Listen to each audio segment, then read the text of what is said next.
Fala pessoal, seja muito bem-vindo à nossa aula de raciocínio lógico focado para o concurso da Prefeitura de Juazeiro, Bahia, concurso realizado agora em 2024. Essa aula vai servir para todos os editais, né? O edital 1, o edital 2 e o edital 3 para o concurso da Prefeitura de Juazeiro, Bahia. Para quem não me conhece, eu sou Ângelo Hélio, eu sou perito criminal e professor de raciocínio lógico e matemática para concurso. E nessa nossa primeira aula vou resolver algumas questões da nossa banca IDIB que foram cobradas agora em 2024 para você que está se preparando para esse concurso ou qualquer outro concurso organizado pela banca IDIB. Tá? Você vai conseguir visualizar o padrão de cobrança da banca, né? Como que ela cobra o raciocínio lógico dentro do teu edital. Beleza? Os três editais, a parte de raciocínio lógico, está muito semelhante, tá? Só o edital 2, pessoal, que a banca IDIB acrescenta a parte de matrizes, o conhecimento de matrizes. Beleza? Então bora para a nossa aula. Só lembrando, pessoal, que na descrição do vídeo eu sempre deixo aí o link do resumão de raciocínio lógico e matemática para concurso, para quem quiser fazer o download gratuito, o link do meu curso Exatas Express, onde eu tenho uma trilha específica de aulas com questões somente da banca IDIB, que já tem vários módulos na plataforma, e eu estou gravando mais aulas, mais questões específicas para a banca IDIB. Vou deixar também a playlist de aulas de raciocínio lógico e matemática com foco na banca IDIB, o link do meu grupo no WhatsApp e a playlist de informática para a banca IDIB do professor Romilton Júnior. Beleza? Então vamos lá, vamos colocar a mão na massa, resolver a nossa primeira questão, que foi cobrada para o concurso da Prefeitura de Serra do Mel, agora em 2024. Seja S igual a ABC, o conjunto de sintomas de uma determinada condição de saúde. Em geral, um paciente com essa condição apresenta apenas um subconjunto não vazio de S. Então, subconjunto não vazio de S. Sendo assim, o número de subconjuntos de S que podem ser apresentados pelos pacientes com essa condição de saúde é.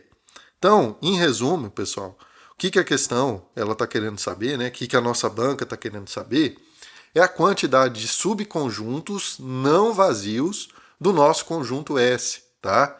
E o que é um subconjunto, pessoal? O subconjunto de um determinado conjunto nada mais é do que um conjunto formado a partir dos elementos de um determinado conjunto, certo? Então, os subconjuntos do conjunto S são conjuntos que eu consigo formar a partir dos elementos do conjunto S, tá? Então vamos escrever os possíveis subconjuntos do conjunto S. Vamos lá. Ó. Eu tenho aqui um possível subconjunto do conjunto S. Eu vou pegar, abrir essa chave, eu estou declarando o conjunto, tá? Imagina que a gente está abrindo uma sacolinha, um saco plástico, e com isso eu estou declarando o meu conjunto, tá? Quando eu abro essa sacolinha, eu abri essa chave. E aí eu vou escolher algum desses elementos, ou todos esses elementos, ou nenhum desses elementos, e pegar e jogar dentro da nossa sacolinha, tá? Então vamos supor que eu vou pegar, por exemplo, aqui o elemento A, tá? Então eu coloquei o A e vou fechar a sacolinha. Pronto. Isso daqui é um subconjunto do nosso conjunto S, certo? Uma outra possibilidade que eu tenho de subconjunto é eu abrir a sacolinha, escolher o B e colocar aqui dentro. Beleza, pronto. Uma terceira possibilidade seria abrir a sacolinha, pegar o C, colocar aqui dentro. Ou então eu posso fazer o seguinte, eu pegar o A e o B, né, e colocar aí dentro. Ou eu posso ainda pegar o A e o C. Eu posso ainda pegar o B e o C. Ou eu posso ainda pegar todos esses elementos, o A, o B e o C, e formar um conjunto, certo? E uma última possibilidade, pessoal, é eu abrir essa sacolinha e fechar ela e não colocar nenhum desses caras aí, nem o A, nem o B, nem o C, tá? Então você verifica que nós temos aqui, ó, quantos subconjuntos do nosso conjunto S? Eu tenho aqui 1, 2, 3, 4, 5, 6, 7, 8, tá? Só que um desses conjuntos é o conjunto vazio. Esse cara aqui, ó, ele é vazio, né? Ele não possui elementos dentro dele. E a questão ela não está interessada em todos os subconjuntos. Ela está interessada somente nos subconjuntos do conjunto S que não sejam vazios. Olha só, um subconjunto não vazio de S. Ela quer saber quantos subconjuntos não vazios de S nós temos. Então, se eu tirar esse cara daqui, vai me sobrar quantos subconjuntos, galera? 1, 2, 3, 4, 5, 6, 7 subconjuntos, tá? Então, o nosso gabarito vai estar aqui na letra B. Tranquilo? Uma outra forma da gente responder, né, resolver essa questão mais rápido, sem a necessidade de você relacionar todos os subconjuntos, é simplesmente pela fórmula do cálculo da quantidade de subconjuntos. Que fórmula que é essa, pessoal? A quantidade de subconjuntos de um conjunto ela é dada pela seguinte relação: 2 elevado a n, onde esse n aqui, ó, é a quantidade de elementos que nós temos no determinado conjunto. Então, por exemplo, no nosso caso, eu tenho quantos elementos no conjunto S? Eu tenho o elemento A, o B e o C, ou seja, 3 elementos. Então, a quantidade de subconjuntos do nosso conjunto S vai ser dada por 2 elevado a 3, ou seja, 2 ao cubo, né? Que é a mesma coisa que 2 vezes 2 vezes 2, ou seja, 2 vezes 2 é 4, vezes 2, 8, daria 8. Então, nós temos 8 subconjuntos do conjunto S. Mas a questão ela não quer saber todos os subconjuntos, ela quer saber somente os subconjuntos não vazios, né? Então, eu vou tirar desses 8 um subconjunto, que é o conjunto vazio, vai me restar 7, tá?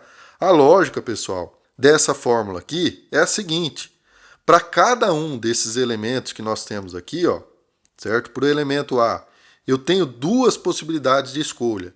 Ele pode estar no meu subconjunto ou não, certo? Então eu tenho duas possibilidades para o A, ele está no meu subconjunto ou não. Eu tenho duas possibilidades para o B, está no subconjunto ou não. E a mesma coisa para o C, duas possibilidades. Por isso que a gente multiplica, né, na realidade, ó, 2 vezes 2 vezes 2, né?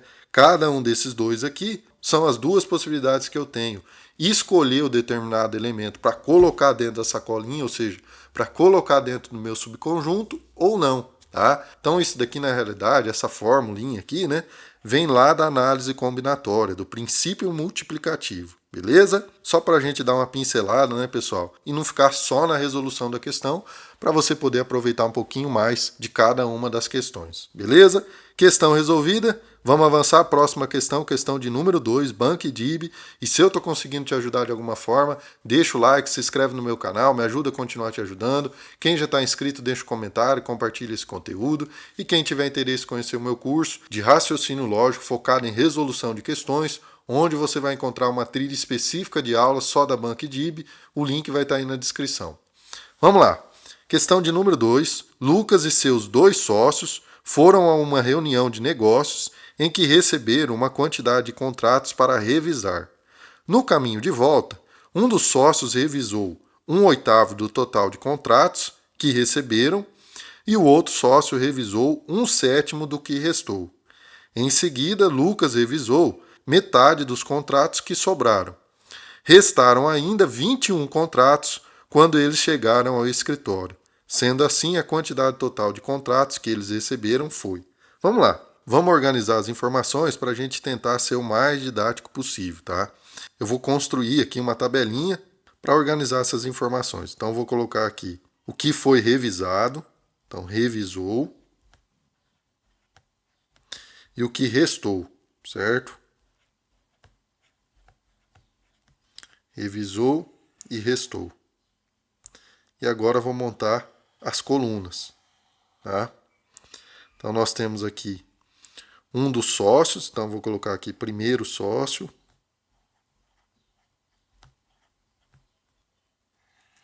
Depois, o segundo sócio.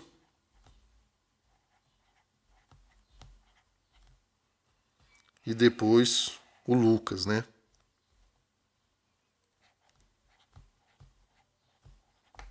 Vamos separar aqui o que revisou e o que restou. Então vamos lá. No caminho de volta, um dos sócios revisou 1/8 do total de contratos que receberam. Então eu vou colocar aqui, galera, a fração correspondente ao que o primeiro sócio revisou durante o caminho de volta, tá? Então o primeiro sócio ele revisou 1/8, a fração correspondente, né, a 1/8 do total. Tranquilo? Então vamos escrever aqui o que ele revisou, 1/8. Beleza. E depois que ele revisou 1/8, quanto que sobrou, pessoal? Se eu tenho uma determinada quantidade de contratos e eu divido essa determinada quantidade em 8 partes iguais, ou seja, eu vou dividir em 8 quantidades iguais de contratos. E o primeiro sócio, ele vai revisar uma dessas partes, que eu dividi em 8, tá? Se ele conseguiu revisar uma parte de um total de 8 partes, quantas ainda restaram, galera? Vai restar a diferença, né? Se eu tenho 8 partes e eu reviso uma dessas 8 partes, então restaram ainda 7 partes de um total de 8. Ou seja, a fração restante vai ser de 7 oitavos. 7 partes de um total de 8. Beleza? Tranquilo. Depois o segundo sócio, ele vai revisar quanto? Olha só, o primeiro sócio revisou 1/8 do total de contratos e o outro sócio revisou 1/7 do que restou. Então repara, ele não revisou 1/7 do total, ele revisou 1/7 do que restou, tá?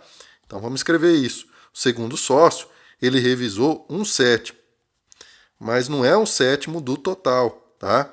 É 1/7 do que tinha sobrado. Então vamos escrever 1/7 do restante, né? Mas qual que é o restante? Isso daqui, que tinha restado, 7 oitavos. Então 1/7 vezes 7 oitavos. 1/7 do restante, tá? 7 oitavos. E aí o que a gente pode fazer aqui, ó? Esse 7 eu posso simplificar com esse, vai ficar, em cima vai ficar 1, embaixo vai ficar 8. 1/8, tá? E aí, quanto que restou depois que esse segundo sócio fez essa revisão de contrato? Olha só, se o primeiro sócio revisou 1/8, o segundo sócio revisou também o 1/8, então qual que foi a fração restante? Se o meu total de contratos ele foi dividido em 8 partes e o primeiro revisou uma dessas partes, o segundo revisou mais uma dessas 8 partes, então já foram revisadas 2 partes de um total de 8. Então restaram 6 partes de um total de 8, né? Então o restante agora, após a revisão do segundo sócio, vai ser 6 partes de um total de 8, tá? 6 oitavos.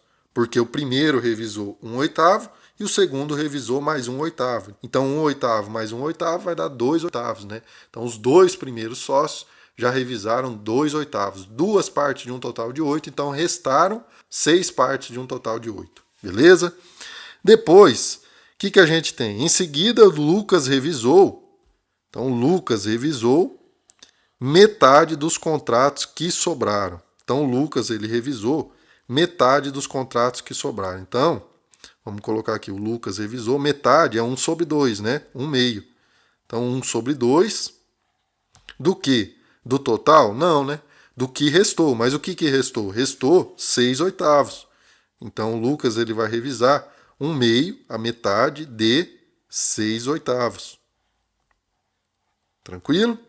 E a metade de 6 oitavos, o que a gente pode fazer aqui, ó, para simplificar? Esse 6 aqui, ó, eu posso simplificar com esse 2, né? 6 dividido por 2 vai dar 3. Então, em cima vai ficar 1 vezes 3, que é 3. E embaixo vai ficar só o 8, né? Então, 3/8. Ou seja, o Lucas ele revisou 3 partes de um total de 8, tá? E aí, qual que foi a fração restante? O que restou dos contratos? Olha só, se o Lucas ele revisou 3 partes de 8 e o primeiro e o segundo sócio revisou cada uma parte de um total de 8, então os três revisaram quantos do total? O Lucas revisou 3 partes, um sócio revisou uma, o outro sócio revisou uma, então já deu 3 mais 1, dá 5, né? Então eles revisaram 5 partes de um total de 8. Então restaram ainda quantas partes? Se eu tenho 8 partes e já foi revisada 5, então restaram ainda 3 partes de um total de 8, ou seja, 3 oitavos, tá?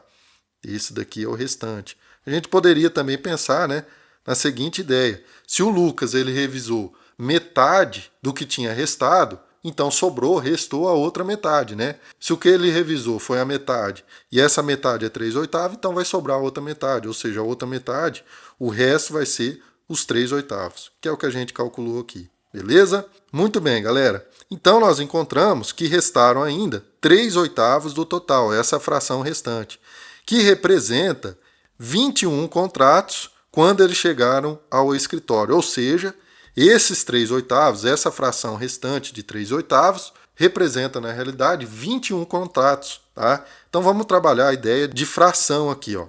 Olha só, se 3/8 de uma determinada quantidade de contratos representa 21 contratos, qual que vai ser o total de contratos? Para isso, eu vou desenhar aqui para a gente, para ficar o mais didático possível, para a gente poder entender. Eu vou pegar o total de contratos e dividir em 8 partes, certo? Então vamos contar aqui 8 quadradinhos. Ó. 1, 2, 3, 4, 5, 6, 7, 8. 8 quadradinhos. O que é isso daqui que eu estou desenhando? Eu estou desenhando uma representação da quantidade total de contratos, certo? E essa quantidade eu vou dividir em 8 partes iguais, ou seja, 8 quadradinhos, tá? Então vamos lá, cada um desses quadradinhos aqui, ó, é uma dessas 8 partes que eu dividi a quantidade total de contratos. Beleza? Muito bem, galera. E eu sei que restaram 3/8, ou seja, 3 partes de um total de 8. Então, restaram uma parte, 2, 3. Tá? Então, isso daqui é o restante, certo? Restante, que restou. E o que restou, a questão falou que foi 21 contratos. Tá? Então, eu sei, galera, que 3 quadradinhos desses 8 quadradinhos representa 21 contratos. E aí eu pergunto para vocês, então, quantos contratos eu vou ter em cada um desses quadradinhos aqui? Ó? Se 3 quadradinhos vai me dar 21 contratos, então cada quadradinho vai ter quantos contratos? É só fazer 21 dividido por 3, né? Nós vamos encontrar que cada um desses quadradinhos aqui tem 7 contratos em cada. Então aqui eu tenho 7, 7, 7, 7, 7, né? Ou seja, no total nós vamos ter 8 quadradinhos com 7 contratos em cada um desses quadrados. Ou seja, nós vamos ter no total aqui 8 vezes 7, ou seja, 56 contratos. E a questão ela quer saber exatamente isso, né? Ó, a quantidade total de contratos que eles receberam foi 56, nosso gabarito aqui na letra C. Tranquilo? Questão de número 2 resolvida. Vamos avançar. Próxima questão. Questão de número 3. Para você que está se preparando para esse concurso da Prefeitura de Juazeiro, Bahia. A quantidade de números naturais de 4 algarismos distintos que podem ser formadas usando os algarismos 5, 6, 7, 8 e 9. Então vamos lá. Nós precisamos formar números naturais com 4 algarismos, tá? Mas não são quaisquer algarismos, nós temos que utilizar esses algarismos aqui. E mais do que isso, né, pessoal? São algarismos distintos. Então a gente tem essa restrição aí. Então vamos imaginar que o nosso número de 4 algarismos é isso daqui, ó. Cada um desses quadradinhos que eu vou criar aqui, ó, vai ser um algarismo do nosso número. Então aqui eu vou ter o primeiro algarismo, o segundo, terceiro e o quarto, tá? Galera, para o primeiro algarismo, quantas possibilidades de escolha eu vou ter? Eu posso colocar aqui no primeiro algarismo o número 5, o número 6, o número 7, o número 8 ou o número 9. Ou seja, eu tenho 1, 2, 3, 4, 5 possibilidades, né? 5 diferentes possibilidades de escolher o primeiro algarismo, tá? Então vamos colocar aqui, ó. Eu tenho 5 diferentes possibilidades de escolher o primeiro algarismo. Para o segundo algarismo, eu já não vou ter mais 5 possibilidades, né? Porque eu não posso repetir algarismo, porque tem que ser algarismos distintos. Então, se eu tenho 5 algarismos e eu não posso repetir um deles, eu não tenho mais 5, né? Só me resta 4. E aí nós multiplicamos essas possibilidades, tá? Então, eu vou multiplicar aqui, ó, 5 vezes 4. Para o terceiro algarismo, eu vou ter 3 possibilidades, certo? Porque se eu tinha 5, eu já escolhi o primeiro, já escolhi o segundo, me resta 3. E assim por diante, né? Então, para o quarto algarismo, nós vamos ter 2 possibilidades. Então, nós multiplicamos essas possibilidades. Então, vai ficar 5 vezes 4 vai dar 20, vezes 3, 60, vezes 2, 120. 120 diferentes números que nós podemos formar a partir desses algarismos, tá? Então, o nosso gabarito aqui na letra B. Tranquilo? Se a gente não tivesse essa restrição de algarismos repetidos, pessoal, Aí seria diferente, né? Aí a gente ia ter 5 vezes 5 vezes 5 vezes 5, ou seja, o 5 elevado à quarta, né? E aí era só calcular 5 vezes 5, 25, vezes 5, 125, e 125 vezes 5 daria 625 diferentes números. Beleza? Então nós resolvemos aí 3 questões da BanQDIB para você que vai prestar esse concurso da Prefeitura de Juazeiro, Bahia, ou qualquer outro concurso organizado pela BanQDIB. Se eu conseguir te ajudar de alguma forma com esse vídeo, deixa o like, se inscreve no meu canal, me ajuda a continuar te ajudando. Quem tiver interesse em conhecer o meu curso, o link está aí na descrição. E para continuar estudando comigo, clica nessa playlist que está aparecendo na tela e bora para a próxima aula. Valeu, tamo junto, fique com Deus, bons estudos.